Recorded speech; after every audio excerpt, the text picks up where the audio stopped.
The most senior lawyers in your own administration and on your campaign told you that after you'd lost more than 60 legal challenges, that it was over. Why did you ignore them and decide to listen to a new outside group? Because I didn't respect them.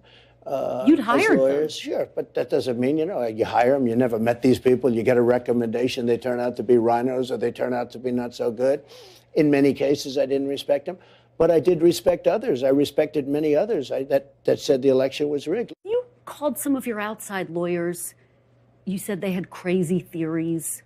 Why were you listening to them? Were you listening to them because they were telling you what you wanted to hear? You know who I listened to myself? I saw what happened.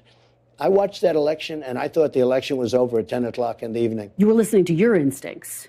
My instincts are a big part of it. That's been the thing that's gotten me to where I am, my instincts. But I also listen to people. There are many lawyers. I could give you many books.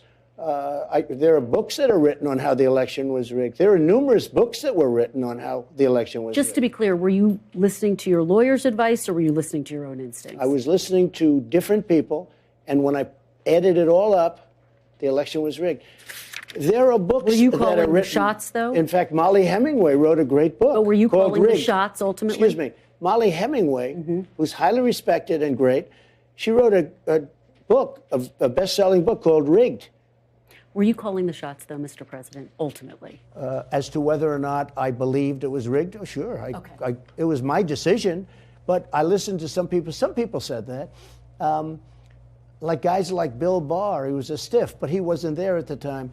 But he didn't do his job because he was afraid. You know what he was afraid of? He was afraid of being impeached. He was petrified to be impeached. And how do you not get impeached? Don't do anything.